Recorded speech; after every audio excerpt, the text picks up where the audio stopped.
Si vous êtes propriétaire de piscine creusée, vous pourriez observer un phénomène qui n'est pas souhaitable, mais ça arrive. Mathieu Junot est avec nous, expert conseil chez Trévi.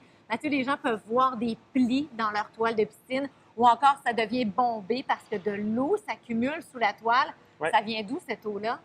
Principalement, lorsqu'on va voir ce phénomène, l'eau va venir du pourtour de la piscine, donc du sol proprement dit. Donc, c'est l'eau souterraine qui s'accumule et qui vient à monter et à exercer une pression et à s'infiltrer sous la toile de la piscine. Exactement. Lorsque la pression dans le sol de l'eau devient plus forte que la pression dans la piscine, à ce moment-là, on va voir le phénomène, c'est que l'eau va s'infiltrer à travers les panneaux, aller derrière la toile et pousser la toile. Dans le jargon, on appelle ça une toile qui flotte. Alors, est-ce qu'on peut contrôler l'eau souterraine sur notre terrain?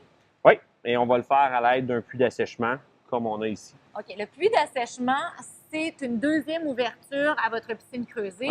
Ça peut ressembler à l'écumoire, mais on n'est pas devant l'écumoire. Alors, facile de démystifier. Là. Le couvercle peut être carré, peut être rond, tout dépendant de la grosseur du puits d'assèchement qu'on a. Et lorsqu'on ouvre le couvercle, bien là, on voit un tuyau très, très sombre d'une profondeur égale à nos murs de piscine. Exactement. Donc, si on a une piscine de 42 pouces de mur, on va avoir un puits d'assèchement qui va avoir environ 42 pouces. Si on a une piscine de 48 pouces, comme les nouvelles piscines actuelles, on va avoir un puits d'assèchement à ce moment-là qui va être d'environ 48 pouces de profondeur. Et on demande aux gens de contrôler, de vérifier le niveau d'eau souterraine, alors avec un galon à mesurer qu'on plonge dedans? Oui, tout à fait. Galon à mesurer. Ce qu'on va demander, c'est de conserver une hauteur de moins de 18 pouces d'eau au fond du puits d'assèchement. Et ce qui est important de comprendre, c'est que l'eau que vous allez mesurer, elle n'est pas juste ici, elle est tout autour de votre piscine. Alors, si on dépasse le 18 pouces, il faut vider. Qu'est-ce qu'on fait? On prend une petite pompe submersible.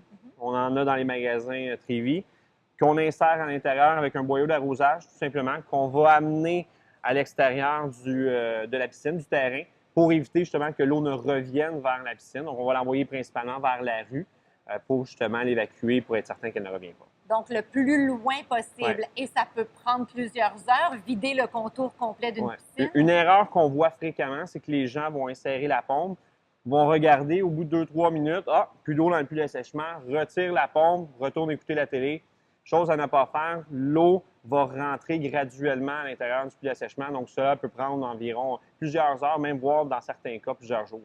Alors, si on prend le temps qu'il faut et qu'on vide le puits, on va régler notre problème? Oui, on va régler le problème. L'eau devrait reprendre sa place. Malheureusement, une fois que les bulles d'eau sont arrivées, il risque d'avoir des plis par la suite qui vont apparaître.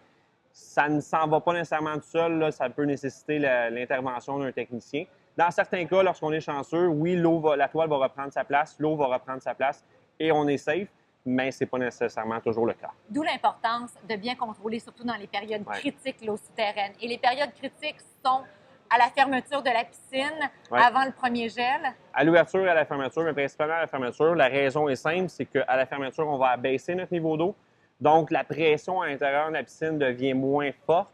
Donc, c'est plus facile pour l'eau à l'extérieur de pénétrer derrière la toile et de créer ce phénomène-là. Soyez vigilants au printemps, quand la neige fond, quand on a beaucoup de pluie. Bref, on jette un coup d'œil, 18 pouces et plus, on évacue l'eau souterraine. Bonne chose à regarder une fois de temps en temps à l'intérieur du puits d'assèchement pour s'assurer qu'il n'y a pas d'eau. Merci beaucoup, Mathieu, pour les conseils.